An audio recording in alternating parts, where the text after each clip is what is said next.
দেখুন নতুন রূপে ফিরল দীপা। নিঃসন্দেহে এই মুহূর্তে বাংলা টেলিভিশনের যতগুলো ধারাবাহিক সম্প্রচার হচ্ছে তার মধ্যে অনুরাগের ছোঁয়ার পর্বগুলো খুবই জমজমাট টান টান হচ্ছে। প্রায় 3.5 বছরের পুরনো ধারাবাহিক হলেও এখনো পর্যন্ত টিআরপি চার্ট, এপিসোড, অনলাইন সব জায়গায় সব ধারাবাহিকের থেকে অনেকটাই এগিয়ে। অনুরাগের ছোঁয়ার রিসেন্ট রুডির ট্র্যাকটা বেশ জমে উঠেছে। সম্প্রতি পর্বটি বেশ টান টান ইমোশনাল জমজমাট হলো।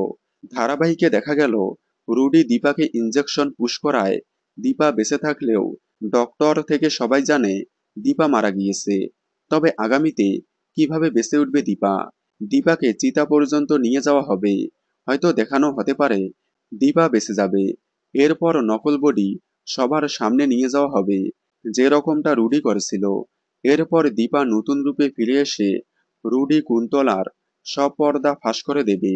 আগামীতে অনুরাগের ছোঁয়ার আরও জমজমাট ট্রাক আসতে চলেছে, তাই কোনোভাবেই মিস করবেন না অনুরাগের ছোঁয়ার আপকামিং এপিসোড। দেখুন সোম থেকে রবি ঠিক রাত 9:30টায় স্টার জলসায়। অনুরাগের ছোঁয়ার সকল আপডেট সবার আগে পেতে চ্যানেলটি সাবস্ক্রাইব করে পাশে থাকা বেল আইকনটি বাজিয়ে দিন। ধন্যবাদ।